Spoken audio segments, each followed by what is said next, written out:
All right, we'll get started. Thanks so much for coming today, and to all of those of you online as well.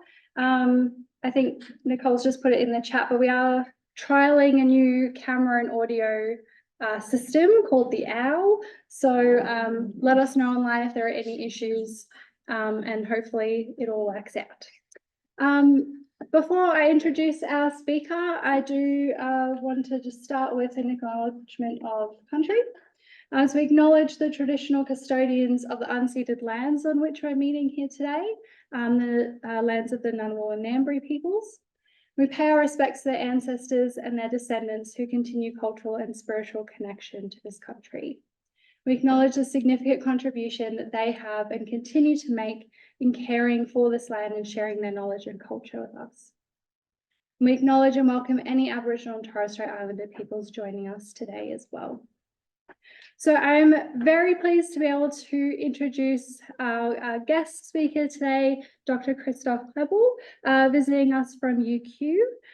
Chris is a postdoc at the School of Psychology at the University of Queensland.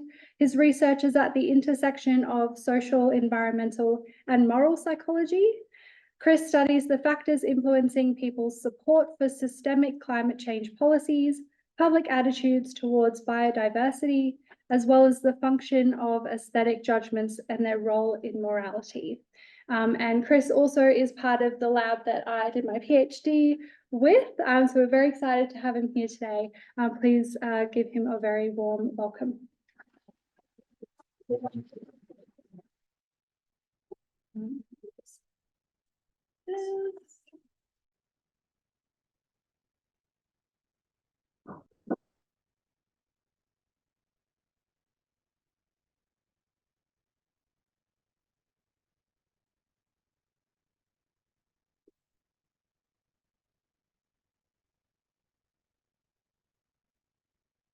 Right, over to you. Yeah, you could use the mouse or, yeah.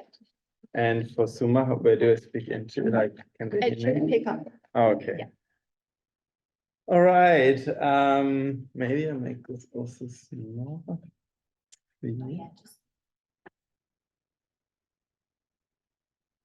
Yeah, thank you so much for the invite. And I will talk today about some of my research on the factors influencing systemic climate policies.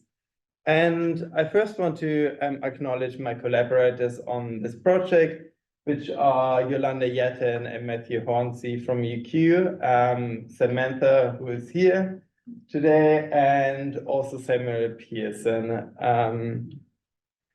And as most of you know, like, we need drastic action to combat climate change, and we're already feeling and experiencing consequences of climate change around the world, something like bushfires, hurricanes, and also for us in Brisbane, we had in 2022 major floods, which is mostly influenced by climate change. Fortunately, there is some positive news when we look at the belief in climate change. This has constantly increased in the past decades. And especially if you look at countries like Australia, so let's start from Australia, where climate change denial was historically very high. Now, fortunately, the majority of people does believe that climate change is happening.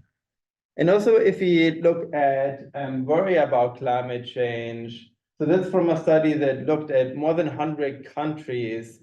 And in all of these countries, the majority of people is worried about climate change. And in a lot of these countries, people are very worried about climate change. The problem, though, is if we look at the actual CO2 emissions, we don't see this positive trend, and it's quite the opposite. So in the past decades, the carbon emissions have constantly increased, and they're still slightly flattening, but still increasing rather than being reduced on what we obviously need. So the question is, why does the belief and worry that people have in climate change does not translate into actual CO2 emission reductions? And the reason for this is well, our individual behavior is very much constrained by the social and institutional context within which we act. And if you think about, for example, energy saving or like the energy sources, it is good to, of course, save energy, to turn our light bulbs off, but this has only very limited influence on the actual CO2 emissions. When we compare it to something like what is actually the source of our energy, if we live in a country, which we do, where most of the energy comes from fossil fuels, even saving energy, turning our light bulbs off, would only have very, very limited effects. While if we live in a country where all our energy comes from renewable, even if we use a lot of energy, our CO2 emissions will be very low. And even if you look, so there is some differences between behaviors, and some has a more like a greater need for individuals to change. And I think one that is maybe on the most extreme, where we do need very much individual behavior change, is changing our diets. But even in cases like this, we know from research it's very hard to actually get people to change their behavior. And it would be much easier if we also if this individual behavior change is embedded in more systemic changes, like making vegan or plant-based food more affordable and more available. So if you think about policies, we can think about those that are more focused on individual level behavior, like encouraging people to recycle more, save energy, take more public transportation, or those that are more focused on systemic change, like CO2 taxes, decarbonization, and also changing our infrastructure. And those have, of course, much larger effects on the actual CO2 emissions. And ideally, we want both. So it's not like one or the other. And we do want policies focusing on individual behavior, and also those that focus on systemic change.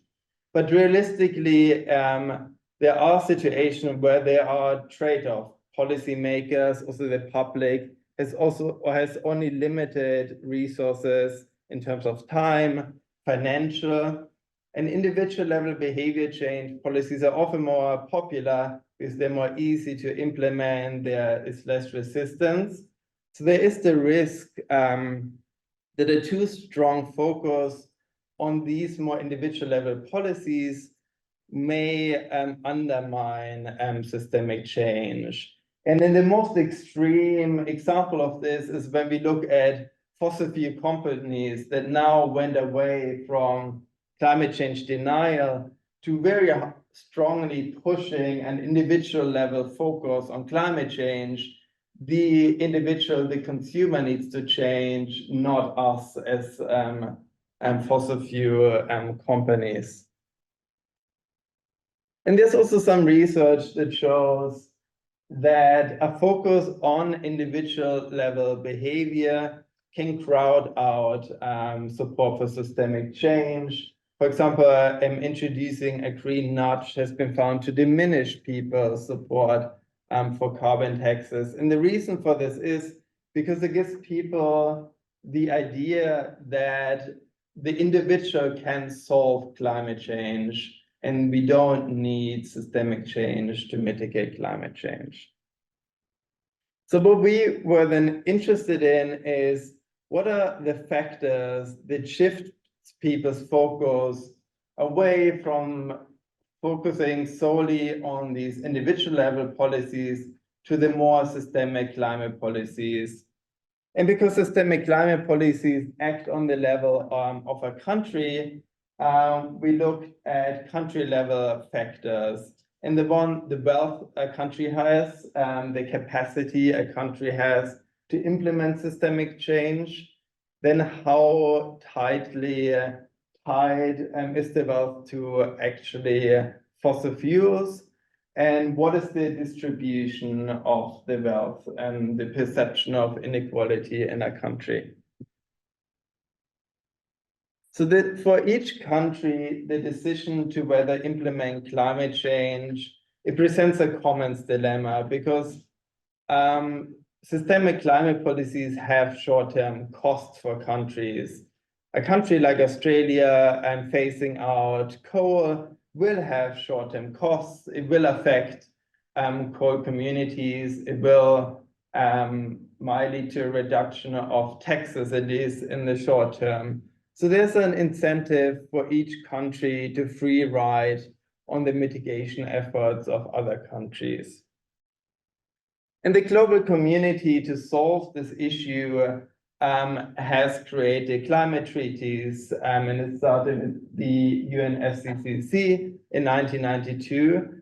And the most recent one is the Paris Agreement in 2015.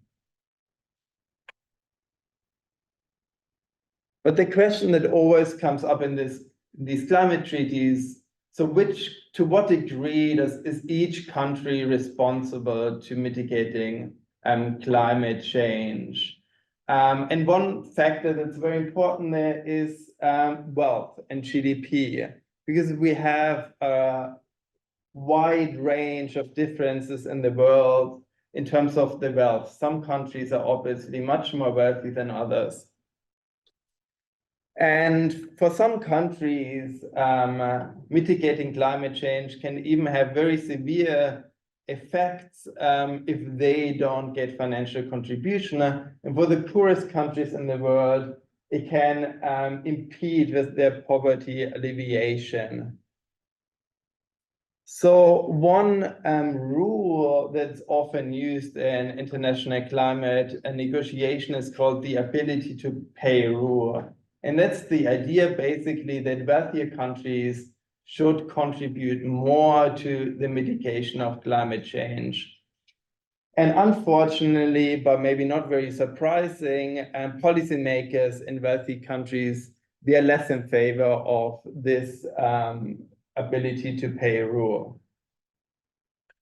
But what we wondered is, how do people feel about this? And we thought, well, people, they do care to some degree about the economic interests of their country, but people are not just driven by self-interest, and people also can feel a moral obligation to contribute to the solution of global issues. So we hypothesize that people who feel their country is wealthier, they might feel some obligation that their country has to contribute more to solving global issues, and through this would be more likely to support more systemic climate policies. And this is the materials we used. So we had different climate policies, and those, some that were more focused on individual level and behavior, like an introduction of a new traffic light labeling system, and more systemic climate policies like banning the production of single-use plastic.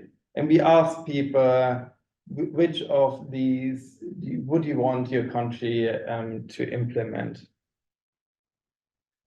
And then we assessed countries' wealth by questions like, the UK is a wealthy country, in the case of when we measured it in the UK, and moral obligation, which we kept rather broad. And we asked, for example, the UK has a moral obligation to do its bit to solve global issues.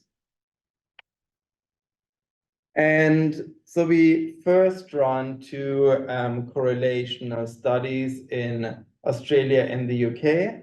And then we found that people who felt their country is wealthier, they were more likely to support systemic climate policies compared to those more focusing on individual level behavior. And this was mediated through a perceived moral obligation of their country to contribute to the solution of social issues. And also importantly, this was not due to political orientation. So this remains significant when we control for political orientation.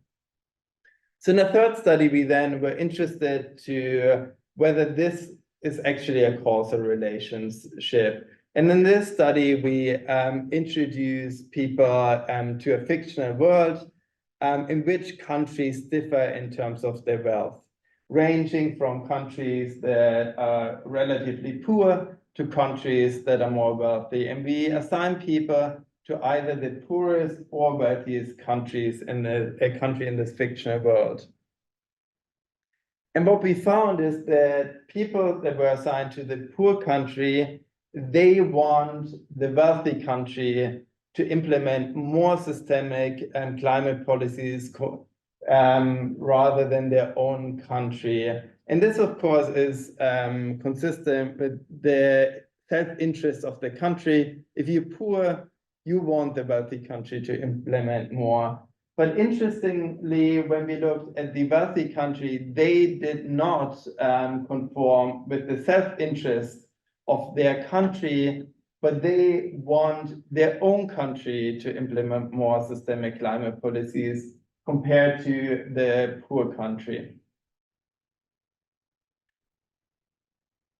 And this was mediated by moral obligation again.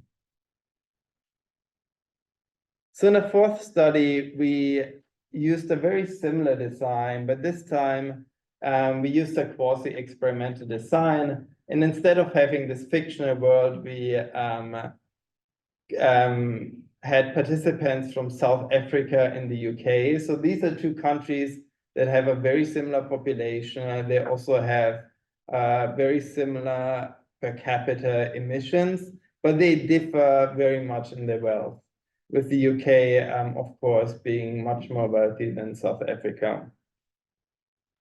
And we found the same pattern again. When we asked people in South Africa, they wanted the UK to implement more systemic climate policies than their own country. And when we asked people in the UK, they wanted their own country, the UK, to implement more systemic climate policies compared to South Africa. So they were okay with their own country contributing more to climate mitigation than this poorer country, South Africa in this case. And in this case, it was only marginally significant mediation because of this relationship here. So what we found in this study is that people, they were willing to contribute for the country to contribute more to the implementation of systemic climate policies if they felt the country was wealthy, and also if they were in a wealthy country compared to a poor country, which I think it's good news, which means that people in wealthy countries, they are okay, generally okay with their country contributing more to climate change mitigation than poor countries. But we were then also interested, well, what about when the wealth a country has is very strongly tied to fossil fuels? And fossil fuels are the main cause of human caused climate change. And overall, 87% of all emissions come from fossil fuel. So there's no way for us to mitigate climate change without phasing out fossil fuels. And countries differ a lot in the degree to which they are reliant on fossil fuels. And when I talk about reliance on fossil fuels, I mean the economic reliance on fossil fuels rather than the consumption. I don't have any specific ideas about the consumption because it can be like phasing out fossil fuels when you consume much, can be positive or negative for your country. Like it might impact your country, but at the same time, you might become more independent from imports.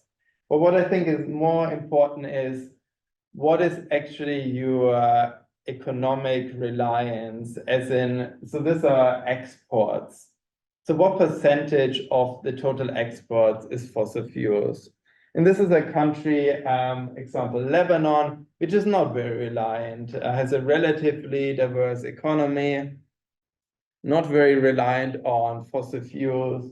So somewhere here, it's like 0.1% or something like this of their total exports is from fossil fuels. But there's a lot of variation, and this is, for example, Libya, and more than 90% of their exports are fossil fuels. So their economy is very heavily reliant on fossil fuels. Australia is somewhere in between these two extremes. And when a country is reliant on fossil fuels, it is important to the country. So one part are taxes. Of course, fossil fuel companies, they pay taxes. Probably people in this country, like Australia, they might overestimate how much it is in terms of the total taxes, but they do contribute to it, and this goes to healthcare, education, and other things. Then also jobs. As we know, Australia has entire communities that are reliant on fossil fuels, where a large percentage of these communities have jobs related to the extraction of coal. And national identity. So in countries that are reliant on fossil fuels, their national identity might be also linked to fossil fuels. Australia, obviously, again, a very good example where coal is tied to some degree to Australian identity. And this is an example of Bahrain, where like the oil extraction is even part of their 5 dinar bill. So in the first study, we looked at this in a correlational way. So we assessed people's perceived fossil fuel reliance of their country. For example, we asked, fossil fuels are important to my country's economy and energy security. And the first measure, we had, again, the same one as before. People support for systemic versus individual level behaviors. And then we found that people who perceive their country as more reliant on fossil fuel, they showed lower support for systemic climate policies. And this also remains significant when controlling for political orientation. And what is interesting, so we also asked people, so the fossil fuel reliance is how reliant, important it is to your country. But we also asked, what do you think the effect of systemic climate policies will be to yourself? So would it financially harm yourself? And then we found that fossil fuel reliance is a stronger predictor, negative predictor of support for systemic climate policies than the personal costs it has. And when we put both together, it's only fossil fuel reliance of the country that actually predicts climate policy support and not the personal cost it has. And okay, so we also measured this in a more abstract way. So I showed you the policy pairs before, and we also found the same, but I'm not gonna go into this in detail.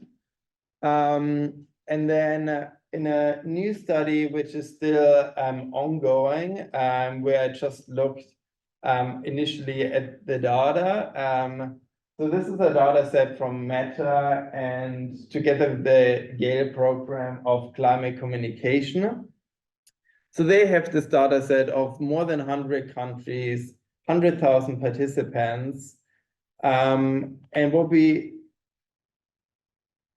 so they have one question in there, which is what should be the priority for your country to mitigate climate change from? It should be a very low priority to a high priority.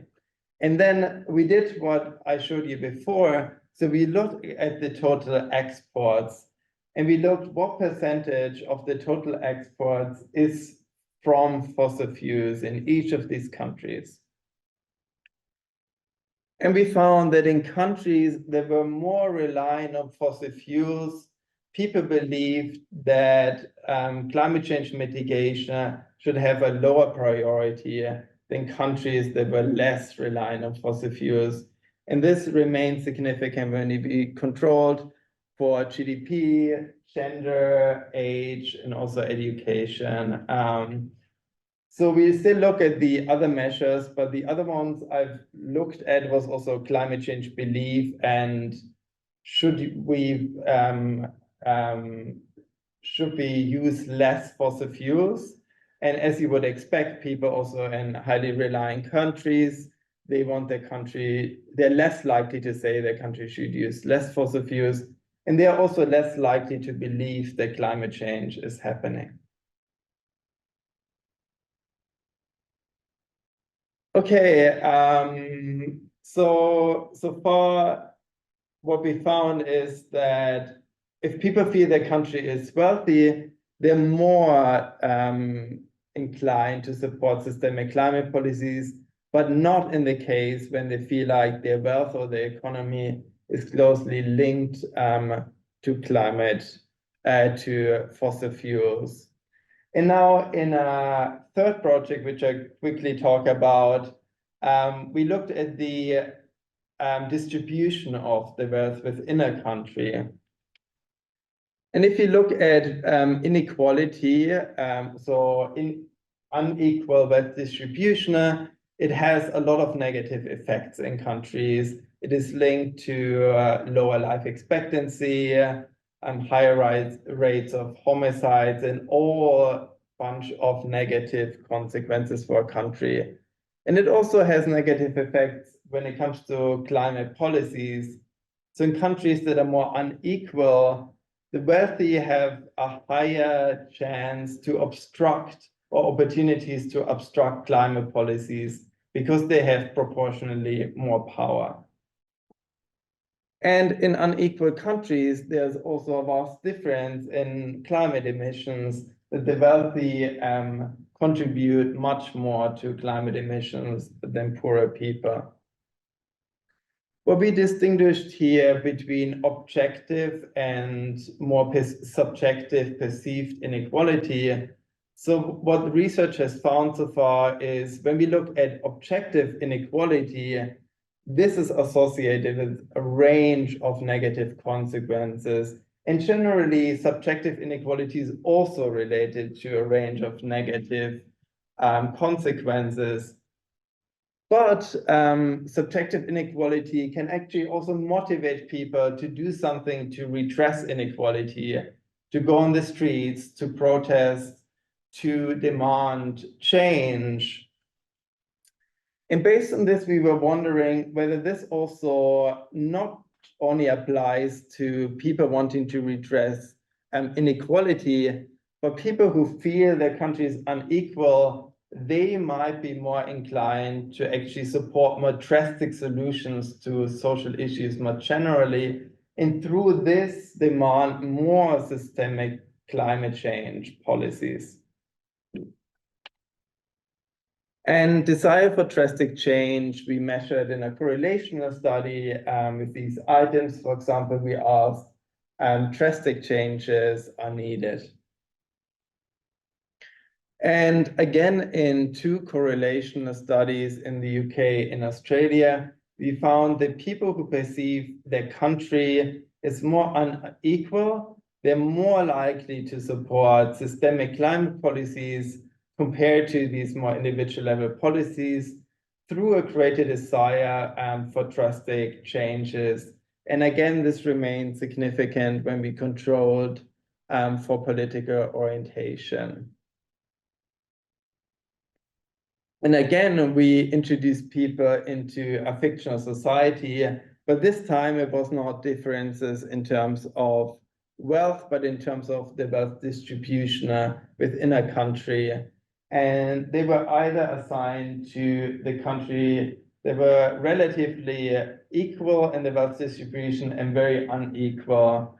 And the left one I modeled in terms of, this is similar, but not as extreme as South Africa, which is a very unequal country. So it's not even as extreme as they can get in the world. Well, this wealth distribution does not exist in this world. And what we found is that people who are assigned to the more highly unequal country, they want more systemic climate policies compared to people that were assigned to the less unequal country. And this was mediated through a greater desire for more drastic solutions to social issues. Okay, so what we found in general, well, people who perceive their country as wealthy, they wanted more systemic climate policies, but not when their country's wealth was linked to fossil fuels. But they also want more systemic climate policies if they feel the wealth distribution within their country is unequal, because it motivates them to demand more drastic solutions to social issues and to climate change more specifically. And all these studies have focused, of course, on more supportive climate policies. And what we will be interested in future studies is also to look at this in terms of collective action. How does it actually translate into collective action? But I am optimistic because there is research that shows that public opinion does translate into policy changes directly to some degree, by policymakers feeling there is some change in public opinion, but also through these this collective action. Okay, thank you very much.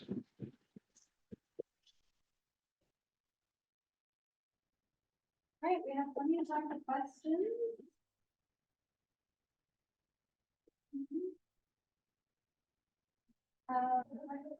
Samantha and Michelle.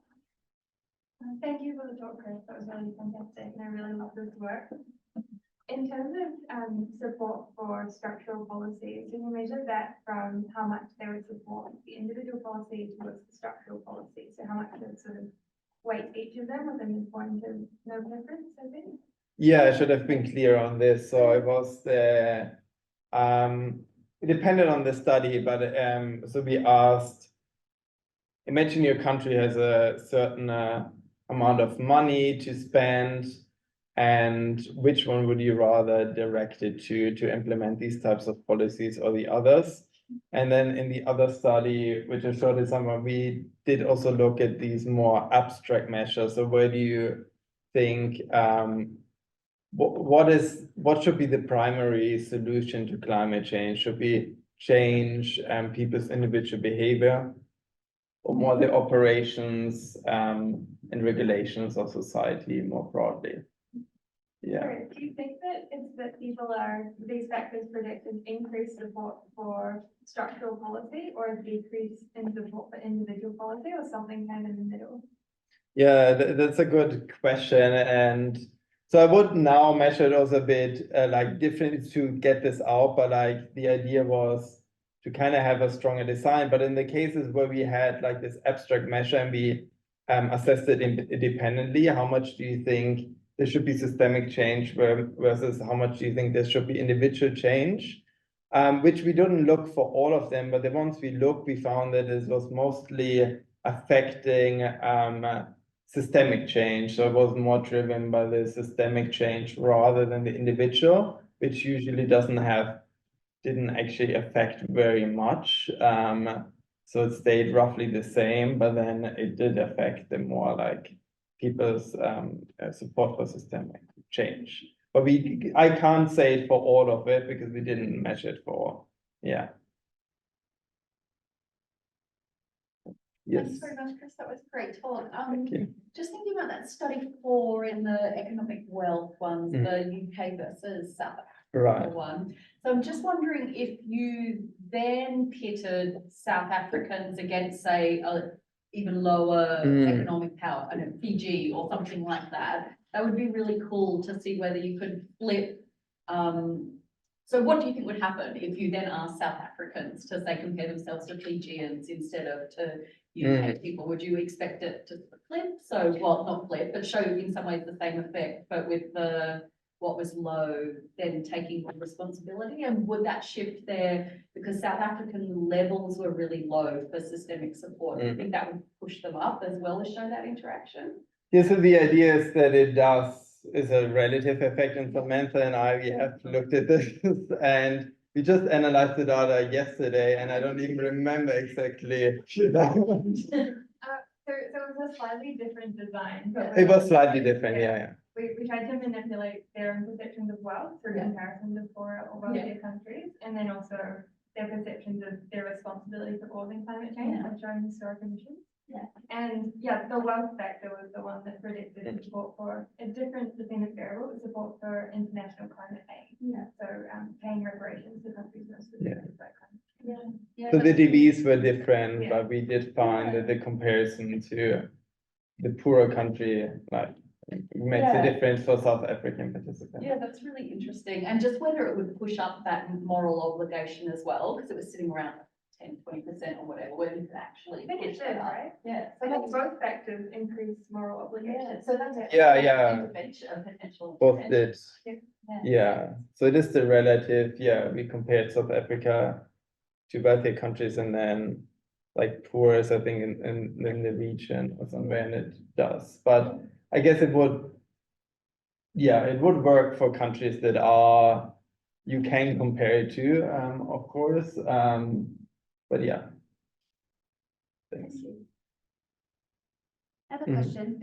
This is a little bit more broad and kind of stepping out back from the data that you presented, but I'm just curious, like, these are really interesting data and like have such potential, I think, to influence a lot of things, but how, as a physiologist and not a broader visionary scientist and the great work that you guys do, how do you think about using this to influence policy and translation? What's the next step for kind of that applied translation level?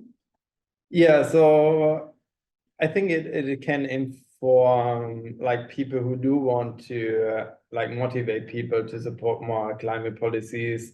And I like wealth is, for example, when we look at wealth, like countries like Australia, there's often this kind of narrative about what about other countries, what about like China, what about India? So it's a bit deflection of responsibility. And I think just then focus more not about the absolute emissions. Okay, China does emit more absolutely, but like what we should focus on, Australia is a wealthy country. It actually can do something. It has the capacity to implement these changes. And this might maybe get more people on board by feeling, well, the country can do something. And it's also in some way in the other direction tied the fossil fuel reliance. And I think, well, I don't know, really, we don't have the evidence like what exactly why we find this relationship.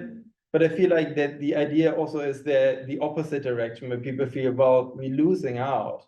So we are getting disadvantaged by this change. So in this case would be to make people not just feel, but also actually do something that they're less disadvantaged. And well, one is to kind of frame it in a certain way, but I think often it is also about actual money. So like, how are we getting fossil fuel communities in Australia on board? It's not just framing it in a certain way, but also actually giving money to these communities and alleviating their concerns. Yeah. Convincing the politicians that that needs to happen. But of course, all of this, it is difficult. There's no simple solution to like changing people's climate support. Yeah. Chris, I have a sort of half thought out question for you, but I'm really interested in, you had the figure about how, inequality is going to make these issues worse because really powerful interests have the ability to influence policy in ways that, support their own personal interests and entrench kind of climate inaction. It made me think about the fact that indeed those are the people whose minds we need to change, right? So in your inequality manipulations, part of the reason you're getting this sort of support for structural change is because people don't identify as being in that group, right? The vast majority of your participants don't see themselves accurately, are not the power players here who have the ability to actually change policy and to kind of influence these things in positive ways. Yeah, I don't know this literature well, but I think there's some literature showing that when you do those kind of manipulations, people in the advantaged group actually become more entrenched, right? And they feel threatened by instability and they don't want change. How do we influence, the powerful, if you like, the people who are in positions of influence and have capacity to invest millions, if not billions, in new technologies and in positive change in ways that would motivate them to kind of pick up this moral obligation piece. So I guess I'm wondering almost if these sort of manipulations might not influence the people we need to, I think is my Right. And how do we do that? It's a good question. Well, I think there may be different answers to that, and the answer might be also political. I mean, the one way would be to change the wealthy. And I think for what you said about changing the wealthy, in their opinion, you would need to make them feel more secure in their position, because if people feel more they're afraid of falling, they will get more entrenched. But I guess the other people might say, well, in a democracy, people could do something and not get wealthy people on board by just like changing policies, and are just okay with not everyone being on board. But yeah. A follow-up question to those last two is, so one of your main mediators that you looked at is moral obligation, and in that sort of response was, how do you get that moral obligation? And I'm just wondering whether there are other potential mediators that actually might pick up on some of those things. So whether that is, whether self-interest on other dimensions or, those sorts of things are the sort of mediators that we should be looking to push rather than moral obligation. That's right. Because morality is just so flexible in that way, right? It's really easy to talk your way around those sorts of things. I'm thinking of that sort of Elon Musk, right? So he's a very rich person that invests a lot of money in technology, but that's not out of moral obligation. That's Right. Self-interest, right? But a lot of the leaders of a lot of countries would have questionable moral frames. Exactly. Yeah. Maybe that's not the mechanism that this would work out. Yeah. So that's what I'm saying is how can you frame some of these things? I mean, maybe this is the pessimist kind of approach to say, actually, maybe the moral mechanism is not the one that's going to convince the people in power or actually affect change. Because that might affect that individual level thing, right? Like, what do I have to do individually? That's my moral obligation to recycle. But if you're talking about systemic change, how much moral impetus is there to change systems, given how entrenched they are and how much they benefit those in power? So. No, that's a very good point. And I think self-interest can be one. And if you look at a country like Norway, which I showed before, very fossil fuel dependent, but it still created this kind of national identity around, we want to get away, they don't get away from fossil fuels, but we want more electric vehicles. We want actually, at least in their country, to have a change. And through this, I guess, national identity and in some way self-interest, people are on board. And like in Norway, when we look at electric vehicles, I think it's now more than 90% of all newly registered electric vehicles And there's not really that much of a resistance because I guess the framing in this country is very different than in some other countries like Australia. So yes, you're right, like moral obligation, it might work to some degree, but it is also very difficult, especially if it's then again tied to like political differences. And that's obviously the huge problem when it comes to climate change. Yeah. I had a question for. Sure, yeah, I was just wondering, so it seems like in this conversation, there's a lot like, here's how much I think we should pay as a country and how much they should pay. And I wonder if there's like there's a sweet spot there, right? Because it seems like even in the UK population, people agree that as a wealthy country, they should be paying more. But is there a sweet spot where the wealthier countries believe like this is the benchmark of fair, right? And Right. also for the poorer countries as well. Is there a hope for some agreement between the poor and richer countries in terms of how much they should pay? Yes, that's a good point. And there are now, I think I said there is this evidence that if people in wealthy countries policy make are less in favor. But there are now in the most recent climate negotiation, they did agree on but I think these funds are more like the how are they called, damage and loss and damage funds. So there's a bit of move in this direction. And I don't have an answer to your question. And yeah. Thanks. Thanks. More of a sort of abstract question. Part of this is about moral systems. Mhm. And I mean, the Norwegian and Scandinavian countries have a relatively long history of degrees of equity that is quite impressive, gender equality and benefits. Are there any markers of, if you like, systemic moral index of systems or countries? Because if you look at others, there's clearly they're bereft of any recognizable moral frame. So again, going to your question, there probably isn't a sweet spot because every country has its own sort of morality and moral index in terms of some are much higher in terms of recognized value framework compared to others. So is there any, because again, that's going to be the driver we're pushing against if we're going to try and get engagement, because if they're amoral, which some might be considered to be, values, I mean, going back to Aristotle, the art of persuasion, its value, you appeal to values, you appeal to reason, or you appeal to humanity.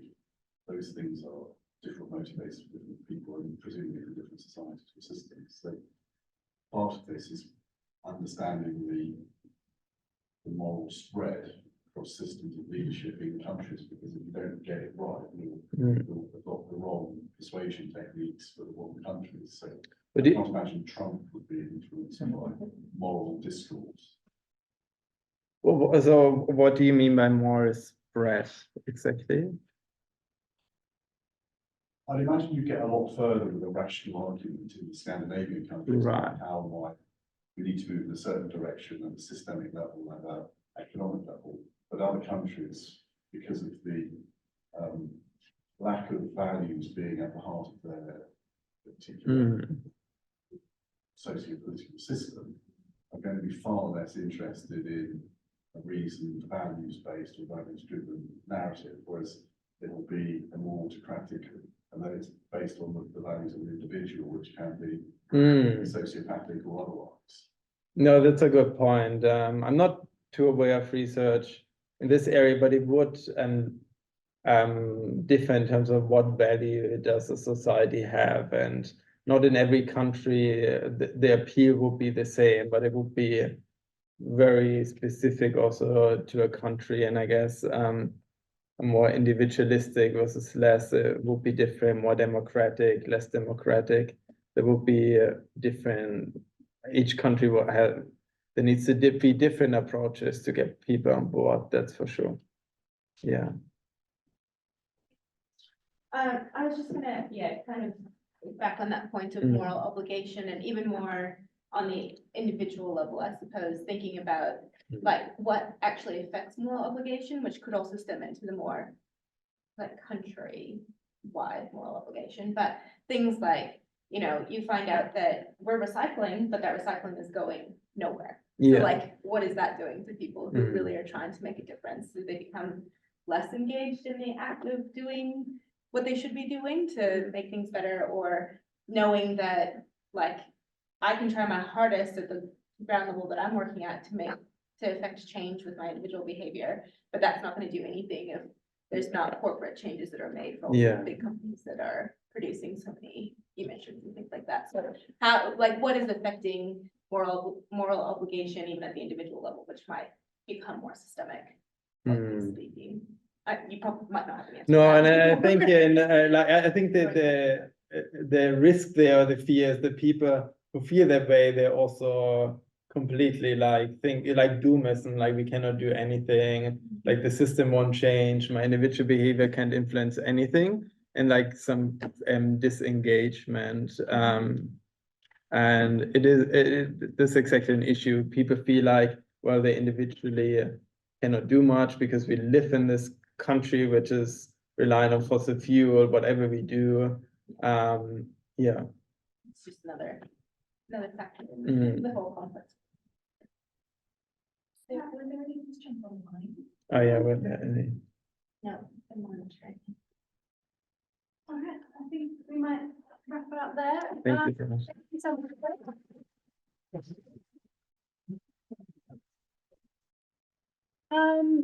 Thanks everyone. We have booked a table at Badger. Please join us for drinks if you can hang around if you're on campus.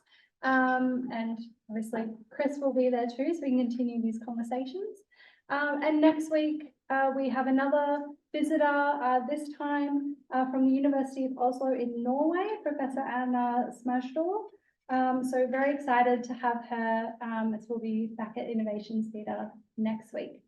Right, thank you. Thanks everyone online as well. Another round of applause for